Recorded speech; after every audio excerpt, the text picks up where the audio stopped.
Welcome back to my channel UPSC Hindi वाले में। तो आज डेट है 10 सितंबर, संडे दिन है। तो शुरू करते हैं the Hindu paper analysis Hindi में। G20 clinch new Delhi declaration. तो इसका हिंदी रूपांतरण इसमें है, क्या क्या इसमें फैसले किए गए हैं इसके बारे में चर्चा करते हैं हम लोग। तो इसमें हुआ है कि दक्षिण अफ्रीकी संघ को स्वीकार किया गया है G20 में। यूक्रेन पैराग्राफ में आम सहमति बनाई गई है, ठीक है। और G20 सदस्य संयुक्त बयान सहमत हुए और यूक्रेन पैराग्राफ आम सहमति बनी। शनिवार को समूह में अफ्रीकी सदस्य भी स्वीकार कर ली गई, ठीक है। और जो इसमें इम्पोर्टेंट चीज़ है मैंने बताया इस, और ये तो भी की दिया गया है। बाकी इसमें देखिए क्या दिया हुआ है। विश्व बैंक के अध्यक्ष अजय बग्गा और ब्राज़ील के राष्ट्रपति लुइज इनालिशियो लुला डा सिल्वा और प्रधानमंत्री मोदी, दक्षिण अफ्रीका राष्ट्रपति और अमेरिका राष्ट्रपति जो बाइडेन G20 सम्मेलन में एक तस्वीरें पोस्ट देते हुए शनिवार को दिखे हैं, ठीक है। और जो इसमें इंपॉर्टेंट फैक्ट है उसके बारे में हम लोग चर्चा करते हैं। तो G20 प्रेसिडेंट द्वारा प्रेस कॉन्फ्रेंस में पूछे गए विदेश मंत्री जो भारत के क्या हैं, भारत के शेरपा हैं।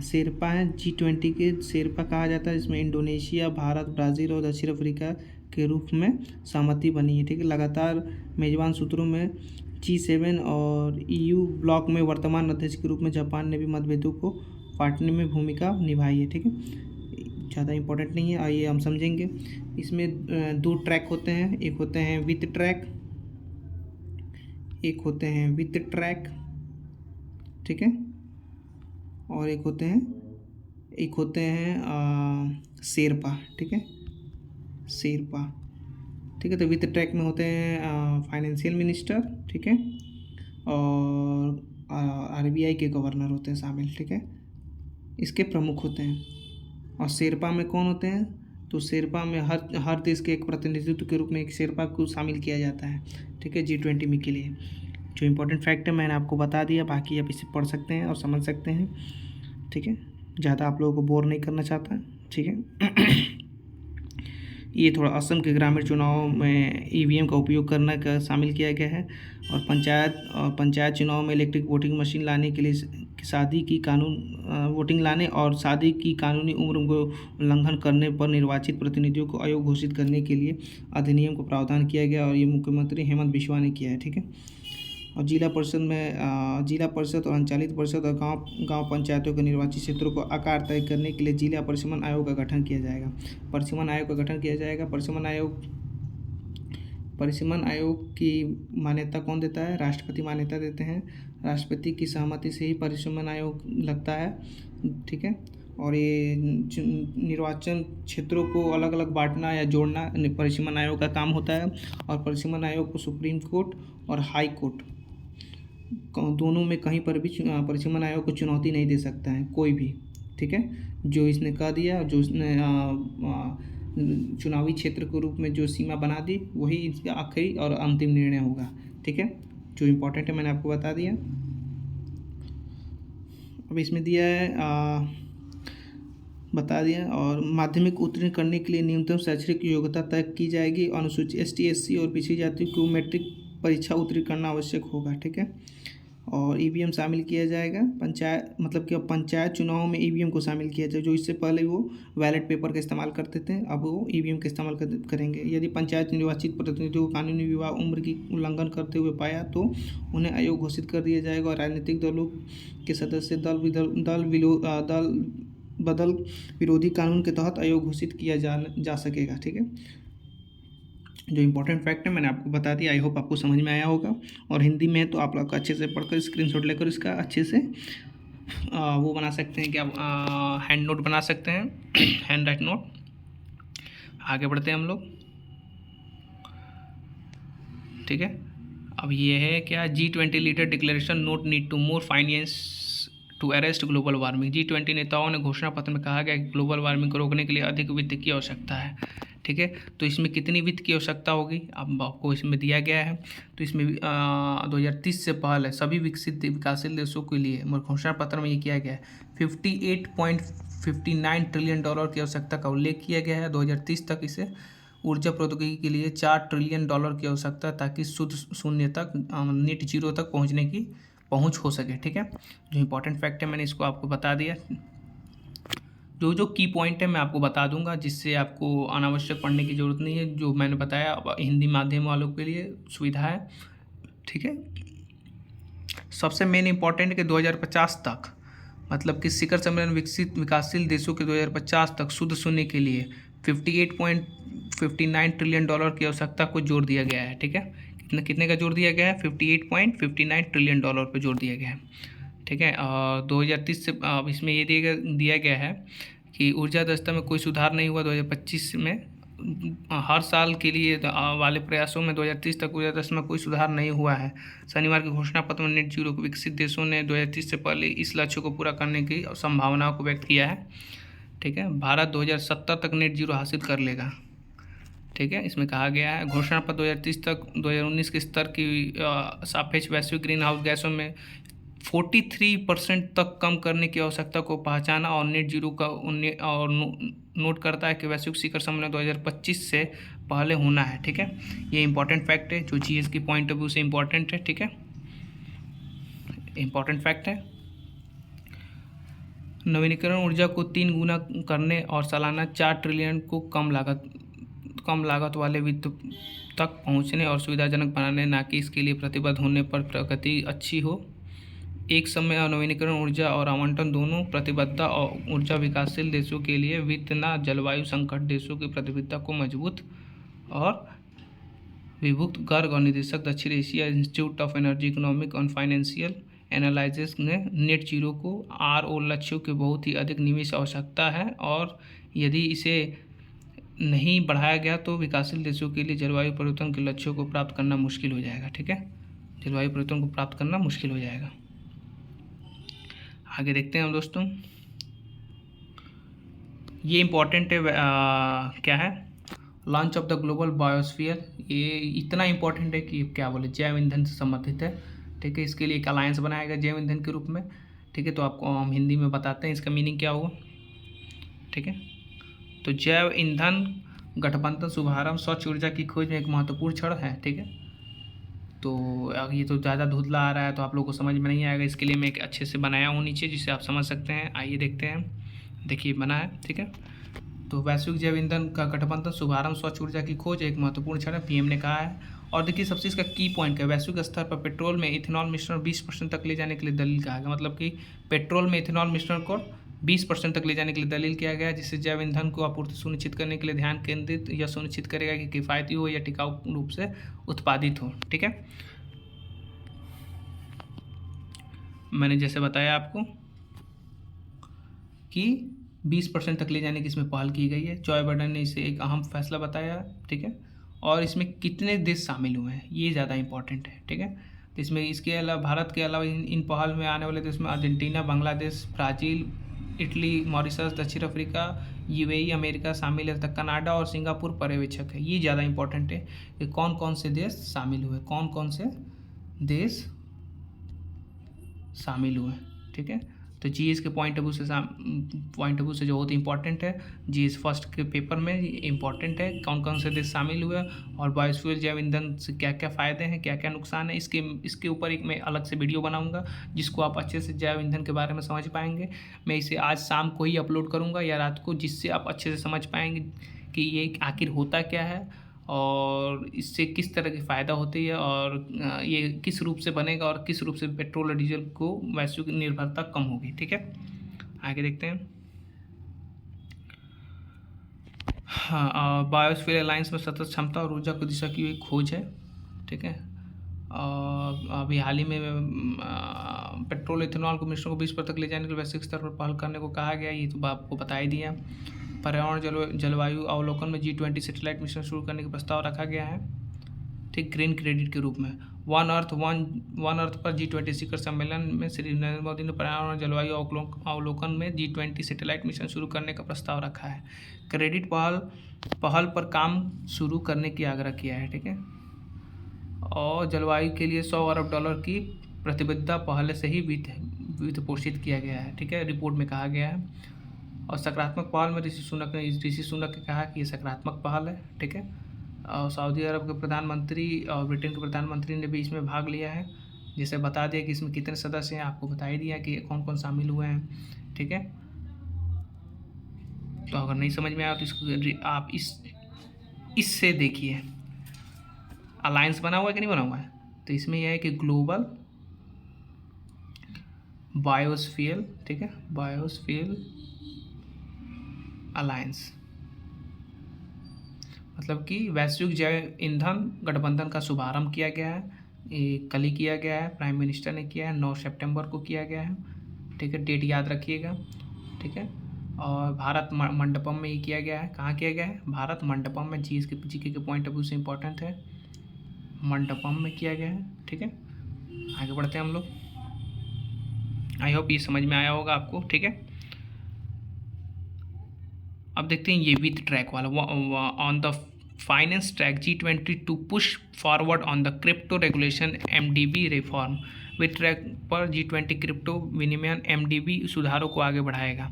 क्रिप्टो करेंसी को विनियमित करने के लिए समन्वित वैश्विक दृष्टिकोण को मार्ग प्रशस्त करना है। पर बहुपक्षीय विकास बैंकों की क्षमता और मजबूत करना, दुनिया के भर में वित्तीय समावेश और विस्तार करने के लिए स्टेक जैसे डिजिटल सार्वजनिक बुनियादी ढांचा को और 10 प्रमुख परिणामों को भारत G20 अध्यक्षता के वित्त ट्रैक के तहत हासिल किया है, ठीक है। अब इसमें दिया गया है कि क्रिप्टो मुद्राओं के विनियमित रोडमैप के लिए बहुपक्षीय विकास बैंक, ठीक है, बहुपक्षीय विकास बैंक की क्षमता बढ़ाने पर चर्चा अगले महीने मोरक्को में जारी रहेगी, ठीक है। और मोरक्को में अभी क्या हुआ है? मोरक्को में अभी एक भूकंप आने से 1000 लोगों की ऑन द स्पॉट मौत हो गई है। 1000 लोगों की ऑन द स्पॉट मौत हो गई है। ये ज़्यादा इंपॉर्टेंट है। प्राइम मिनिस्टर ने भी कहा कि हर संभव प्रयास किया जाएगा मोरक्को के लिए, ठीक है। IMF के साथ विश्व सर्वदलीय बैठक के लिए त्राल बैंक गवर्नर को मार्कोरेज से मिलेगा, ठीक है, अंतर्राष्ट्रीय मुद्रा कोष में, ठीक है। और इसमें क्या इंपॉर्टेंट है कि क्रिप्टो पर स्पष्ट नीति के लिए वैश्विक प्रयास में तेजी लाएगी, ठीक है, स्पष्ट प्रयास तेजी लाएगी और वैश्विक सहमति बन रही है, ठीक है। इस पर भी वैश्विक सहमति बन रही है। क्रिप्टो परिसंपत्ति पारिस्थितिकी तंत्र तेजी से होने वाले विकास जोखिम और बारीकियों की निगरानी करना जारी रहेगा और वित्तीय स्थिरता बोर्ड की सिफारिश की समर्थन करते हैं, ठीक है। ये भी इम्पॉर्टेंट है, GS की और इकोनॉमिक के पॉइंट ऑफ व्यू से भी इम्पॉर्टेंट है। तो ये आप हमेशा ये इसको नोट कर लीजिएगा, ये कॉपी पे, ठीक है। और क्रिप्टो करेंसी की मुद्रा पे मोरक्को से संबंधित है, जो अगले होगी अगले मोरक्को में जारी रहेगी। और बहुपक्षीय विकास बैंक के विनियमित करने के लिए बहुपक्षीय विकास बैंकों में इसकी चर्चा होगी क्षमता बढ़ाने के लिए, ठीक है।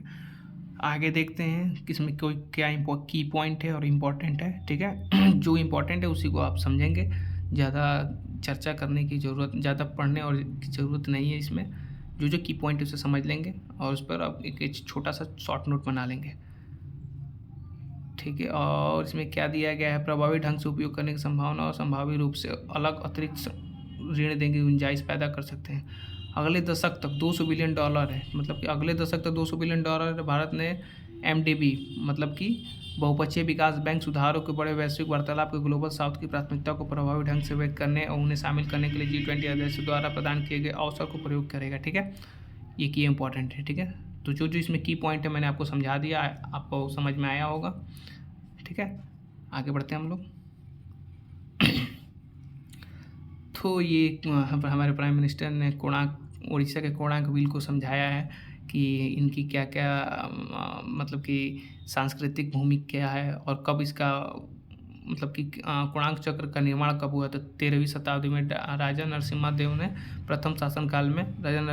प्रथम शासनकाल में इसका निर्माण किया गया। तो ये इंपॉर्टेंट है, ठीक है, और ज़्यादा इसमें समझने की ज़रूरत है नहीं। और विवाद के भी G20 में नेम प्लेट के लेकर हुआ है। भारत और इंडिया के बीच जो नेम प्लेट में हुआ ना, विपक्ष और मोदी सरकार के बीच, तो इसके लिए ये चर्चा हुआ है, ठीक है, भारत और इंडिया के लेकर, ठीक है। तो इसके बारे में जो है आप अच्छे से पढ़ लीजिए, ये ज़्यादा इंपॉर्टेंट नहीं है, ठीक है। आगे बढ़ते हैं हम लोग। G7 के अध्यक्ष के रूप में जापान ने यूक्रेन को पश्चिमी के साथ अंतर को पाट दिया, ठीक है।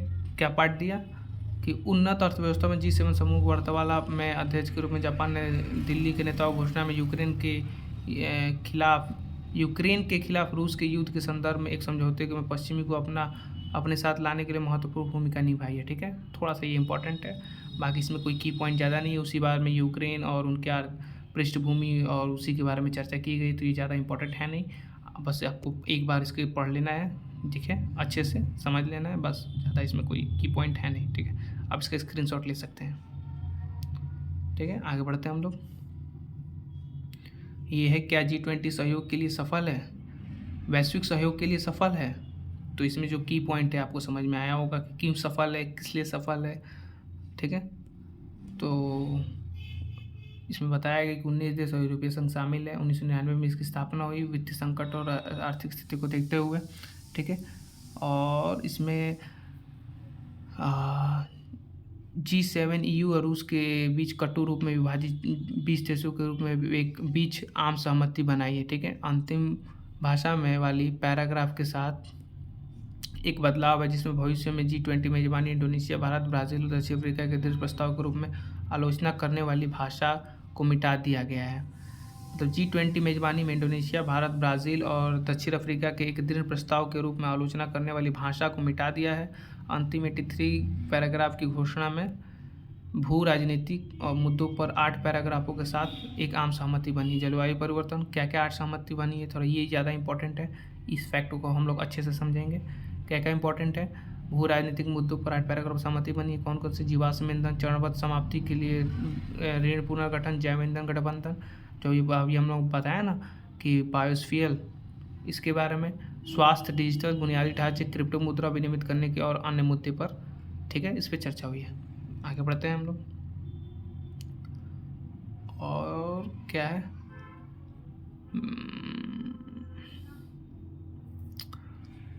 ये भी है कि रूस यूक्रेन से निपटने के लिए राष्ट्रपति व्लादिमीर पुतिन ने कुछ समय पहले ये स्पष्ट किया है कि वो इसमें शामिल नहीं होंगे। G20 में पहले ही इस बात को स्पष्ट खंडन हो गया, और चाइना भी इसमें शामिल नहीं हुआ है। और जो इसमें कुछ इंपॉर्टेंट फैक्ट है मैंने बता दिया। ऑफिशियली न्यूज़ कोई है नहीं, बस ये आकलन किया जा रहा है, ठीक है। ऑफिशियली न्यूज़ जब आएगी हम खुद ही आप लोगों को बता दिया जाएगा और न्यूज़ पर छपाएगी, ठीक है। तो इसमें कुछ खास है नहीं, आगे बढ़ते हैं हम लोग, ठीक है। हाँ, ये एक इम्पॉर्टेंट फैक्ट है कि भारतीय शहरों में लगभग 200 बैठक की गई, ये इम्पॉर्टेंट है। देखिए मैं मुझसे छूट गया, भारतीय शहरों में लगभग 200 बैठकों में 125 से अधिक देशों और 1 लाख प्रतिनिधियों को आमंत्रित किया गया। कितने लाख, 1 लाख प्रतिनिधियों को आमंत्रण किया गया। और पीपुल्स G20 भी कहते हैं इसे, जिसे सरकार पीपुल्स G20 कहती है। सरकार क्या कहती है, पीपुल्स G20 कहती है। राजनीतिक संदेश खत्म नहीं हुआ है और आम चुनाव के लिए ठीक पहले आ रहा है, ठीक है। मतलब कि 200 बैठकें हुई है, 125 से अधिक देशों के 1 लाख से अधिक प्रतिनिधि शामिल हुए हैं, ये इम्पॉर्टेंट है, ठीक है। बाकी अभी जो चर्चा हुई है इसके बारे में अब आपको बताए दिए ऊपर वाले पेज में, ठीक है। उसी की चीज़ को दोबारा दोहराया गया है, तो उसको समझने की ज़रूरत है नहीं, ठीक है। आगे बढ़ते हैं हम लोग। सुरक्षा को ध्यान केंद्रित रखते हुए क्या क्या इसमें फैसले लिए गए हैं, ध्यान केंद्रित करते हुए, ठीक है। तो वैश्विक भोजन पोषण सुरक्षा सुनिश्चित पर जोर दिया गया है, और पोषण 2023 के तहत, और बाजरा, ज्वार, क्विनोआ जैसे जलवायु लचीले पौष्टिक आहार, अनाज, गेहूँ, मक्का आदि सहित फसलों अनुसंधान सहयोग को मजबूत करने के लिए प्रयासों को प्रोत्साहित करेंगे, ठीक है। ये थोड़ा इंपॉर्टेंट है जीएस की पॉइंट ऑफ व्यू से, ठीक है। आगे बढ़ते हैं। और कृषि की पहुंच की उपलब्धता, कुशल उपयोग बढ़ाने में महत्व और जोर दिया जाएगा। इनपुट जिसमें स्थानीय उर्वरक उत्पादन को मजबूत करना और मिट्टी के स्वास्थ्य में सुधार शामिल है, ठीक है। मिट्टी के स्वास्थ्य में भी सुधार शामिल है। केंद्रीय नवाचार को विदेशी में तेजी लाना है, उत्पादन बढ़ाने और खाद्य हानि और बर्बादी को कम करने पर भी, और केंद्रीय नवाचार और निवेश में तेजी लाना है, ठीक है। आगे देखते हैं। अधिक टिकाऊ जलवायु अनुकूल कृषि खाद्य प्रणालियों पर निर्माण करने के लिए एक मूल्य श्रृंखला और विपणन भंडार में सुधार करना है, ठीक है। जो इंपॉर्टेंट की पॉइंट है मैं आपको समझा दे रहा हूँ, क्या क्या इंपॉर्टेंट है। वही चीज़ ऊपर भी दिया हुआ था, जिसमें एक ही चीज़ को थोड़ा सा सी के थोड़ा धुंधला आ रहा था, आप लोगों को समझ में ना आया होगा। आगे देखते हैं इसमें क्या है। किफ़ायती, सुरक्षित, पौष्टिक, स्वस्थ और आहार तक पहुँच समझ के लिए पर्याप्त भोजन अधिकार और प्रगतिशील प्राप्ति बढ़ावा देने के लिए मिलकर काम करेंगे, ये थोड़ा इंपॉर्टेंट है, ठीक है। इसको आप अच्छे से देख लीजिए, इसका की पॉइंट बना लीजिए, ठीक है, क्योंकि जीएस के पॉइंट ऑफ व्यू से वेरी इंपॉर्टेंट है। और ये देखिए, AMIFF को मजबूत करना, नेताओं ने कहा कृषि बाजार सूचना प्रणाली और ग्लोबल एग्रीकल्चरल मॉनिटरिंग मजबूत करने के लिए प्रतिबद्ध है, ताकि खाद्य कीमतों के उतार चढ़ाव में बचने के लिए अधिक पारदर्शिता को हो सके और MFI के साथ समर्थन किया जा सके। उर्वरकों वनस्पतिक तेलों को शामिल करने के लिए विचार है, प्रारंभिक चेतावनी प्रणाली है। ठीक है, आगे बढ़ते हैं हम लोग। ये कुछ खास है नहीं, मतलब कि इनके बीच क्या क्या बातें हुई हैं, समझौते की दिशा में काम करने के लिए रखा गया है। बस मैंने इसलिए बता दिया कि आपको पूरे न्यूज़ की जानकारी हो, किस किस प्लेटफॉर्म पे क्या क्या बातें हुई है। ठीक है, देखिए इसमें क्रिकेट के बारे में ही चर्चा की गई है, बस अभी चर्चा की गई है, क्या क्या अभी ऑफिशियली न्यूज़ नहीं आया है। बस ये न्यूज़ अपने से जो होता है ना कि ये बातें हुई हैं, पर उसके लिए ऑफिशियली कन्फर्मेशन और उसके लिए वो नहीं होता ना कि एग्रीमेंट होता है, अभी वैसा कुछ नहीं हुआ है, अभी बात हुई है, पहल हुई है। ठीक है, आप इसके स्क्रीनशॉट लेकर पढ़ सकते हैं। ठीक है, आगे बढ़ते हैं हम लोग।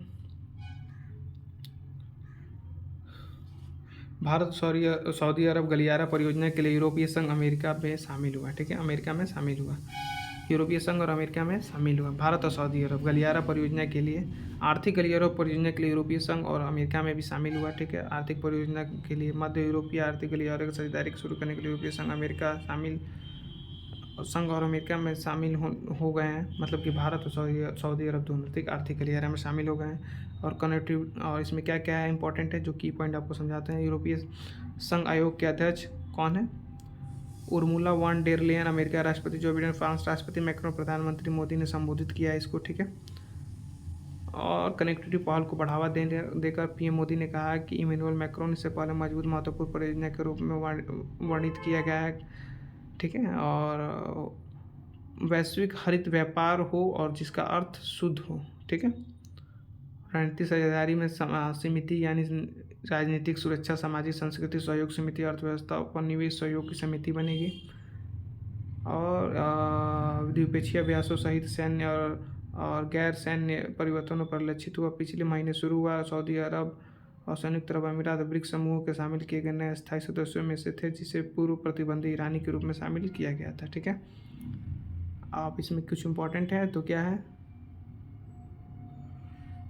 मीडिया ओएसी नाम से जाना जाता है, मतलब प्राधिकरण को सहयोग से कार्यक्रमों का आयोजन कर रहा है, तो मीडिया ओएसी के नाम से जाना गया। इस कार्यक्रम में सऊदी मंत्रियों के भाग लेने की उम्मीद है, क्योंकि देश रेड सी इंटरनेशनल को प्रदर्शित करने की योजना बना रहा है। रेड सी इंटरनेशनल को लाल सागर से जो संबंधित होता है ना, लाल सागर, ठीक है, लाल सागर से है ना, तो रेड सी इंटरनेशनल की प्रदर्शित करने की योजना बना रहा है। ठीक है, उससे संबंधित योजना बना रहे हैं। ठीक है, और सऊदी अरब की खेल, सऊदी अरब अर्थव्यवस्था ऊर्जा क्षमता को उजागर करने के लिए अनुभाग है। ठीक, सऊदी अरब दूसरा भारत बड़ा व्यापारिक भागीदार है और दोनों देशों के बीच तो द्विपक्षीय व्यापार कितना है, 52.75 अरब डॉलर तक पहुंच गया है। ठीक है, जो एक की पॉइंट है मैंने आपको समझा दिया, और आप इसको स्क्रीनशॉट लेकर या वीडियो पॉज कर अच्छे से देख सकते हैं और पढ़ सकते हैं। ठीक है, आगे बढ़ते हैं हम लोग। ये मणिपुर हिंसा के बारे में जो हुई है इसके बारे में बताया गया और न्यायालय ने क्या निर्णय लिया है। तो ये GS4 के लिए इम्पोर्टेंट है। ठीक है, GS4 के लिए इम्पोर्टेंट है, इथिक्स के नज़रिए से ज़्यादा इम्पोर्टेंट है। ठीक है, कि इस तरह कहानी के रूप में व्यक्त करता है और इसमें बोलता है कि आंसर लेकर आए और उसको अच्छे से दर्शाएं। ठीक है, तो आप इसे स्क्रीनशॉट लेकर पढ़ सकते हैं। ठीक है, समझ सकते हैं। लास्ट क्वेश्चन बचा हुआ है, ये दक्षिण पूर्व एशिया की स्थिरता का स्रोत है। ठीक है, तो इसमें जो की पॉइंट है मैंने बता दिया। 1967 में इसकी स्थापना हुई और 10 देशों सदस्यता के साथ मिलकर ये बना हुआ है। ठीक है, और 43वां शिखर सम्मेलन इंडोनेशिया के राष्ट्रपति जोको विडोडो ने इंडोनेशिया में इसका किया 5 सितंबर को। ठीक, आपको याद होगा जकार्ता के पूर्वी एशियाई देशों संगठन में 43वां शिखर सम्मेलन इंडोनेशिया राष्ट्रपति जोको ने कहा कि कार्यक्रम की शुरुआत समूह किसी भी शक्ति और प्रॉक्सी नहीं बनने का सहमत हुआ है। ठीक है, और कुछ इसके की पॉइंट है जो मैं आपको समझा देता हूँ। ठीक है, 10 देश इसमें कौन कौन से हैं? Brunei, Myanmar, Cambodia, Indonesia, Laos, Malaysia, Philippines, Singapore, Thailand, Vietnam. ठीक है, ये इसके 10 देश हैं। ठीक है, ये इंपॉर्टेंट है, समझ लीजिए आप, ठीक है। आप पढ़े ही होंगे आसियान देशों के बारे में। और 19 इम्पोर्टेंट इसमें कुछ है तो क्या है, कब कब देशों ने शामिल हुआ है। 1904 यहाँ से देखिए, यहाँ से है, कहाँ गया, 1976 में पारस्परिक सामान्य और मामलों में हस्तक्षेप न करने केंद्रित करते हुए दक्षिण पूर्व एशिया मित्रता और सहयोग संधि पर हस्ताक्षर किए और 1990 में सदस्य दोगुना हो गई, ठीक है। 1984 में ब्रुनेई समूह में प्रवेश किया और वियतनाम 1995 में, लाओस और म्यांमार 1997, कम्बोडिया 1999 में आर्थिक सहयोग की शुरुआत की। किसकी सहयोग की? आर्थिक सहयोग की शुरुआत की, ठीक है। और हाँ, एक ज़्यादा इम्पोर्टेंट है, मुक्त व्यापार क्षेत्र में आसियान। इसका उद्देश्य क्या है? इसका उद्देश्य है मुक्त व्यापार क्षेत्र में 8000 वस्तुओं को टैरिफ हटा दिया, जिससे पड़ोसी बाज़ारों तक व्यापारिक पहुंच बढ़ा दी गई, ठीक है। और 1997 में एशियाई वित्तीय संकट जड़े थाईलैंड को मिलने के साथ आसियान सदस्य अर्थव्यवस्था की ओर अपनी अधिक एकीकृत करने और आगे बढ़ने, और जबकि 2015 में अस्तित्व आया था, जो आसियान देशों ने 2003 में माल सेवाओं निवेश पूंजी श्रम से मुक्त प्रवाह की सुविधा के लिए एकल व्यापार बाजार समुदाय उत्थान आधार आसियान आर्थिक समुदाय स्थापित करने के लिए संकल्प लिया, ठीक है। ये ज़्यादा इम्पोर्टेंट है। बाकी इसके बारे में जो जो की पॉइंट है आप इसे अच्छे से लिख सकते हैं, ठीक है। इसका स्क्रीनशॉट ले लीजिए, ठीक है। हाँ, मतलब इसमें सिंगापुर की सालाना प्रति व्यक्ति सकल जीडीपी कितनी है? $60,000 है। सो म्यांमार से सबसे कम है, ठीक है, क्योंकि छोटा देश भी है, ठीक है। आगे बढ़ते हैं हम लोग। जो जो की पॉइंट है मैंने आपको बता दिया, और इसको आप अच्छे से लिख सकते हैं स्क्रीनशॉट बनाकर, ठीक है। ये ज़्यादा इंपॉर्टेंट है नहीं, इसके बारे में बुक में भी वो अच्छे से दिया गया होगा, ठीक है। अगर ये दिया है तो मैंने सोचा कि इसके लगा दूँ। अब ये दिया, शिक्षा मंत्रालय ने सभी डेटा को एक साथ मंच में लाने के लिए कहा गया। क्या क्या विद्या से संबंधित क्या क्या डेटा एकत्रित हो गए? पीएम पोषण, जो पीएम ने मिड डे मील योजना चलाई है, और यूडीआईएस आदि योजनाओं, क्रॉस एनालिसिस वास्तु समय के छात्रों शिक्षकों को सामने आने वाले चुनौतियों का आकलन करने के लिए मदद करेगा, ठीक है। और इसके साथ सभी सुविधा जो भी इसके साथ इम्पोर्टेंट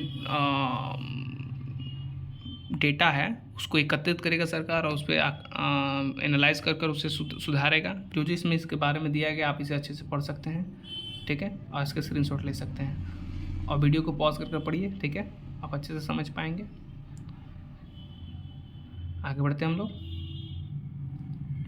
ये लास्ट है और सबसे इम्पॉर्टेंट है। किस लिए इम्पॉर्टेंट है? क्योंकि आता है ये, और कितने प्रजाति पाए गए, कितने उभयचर दर्ज हुए।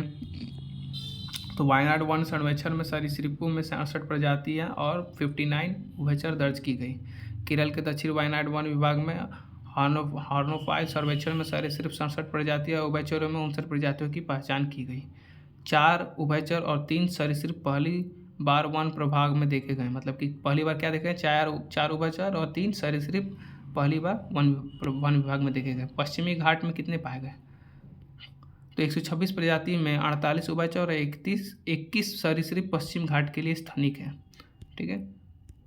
राज्य भर में संस्थानों को 100 से अधिक स्वयंसेवक और 70 फ्रंटलाइन कर्मचारी सर्वेक्षण भाग लिया था, ठीक है।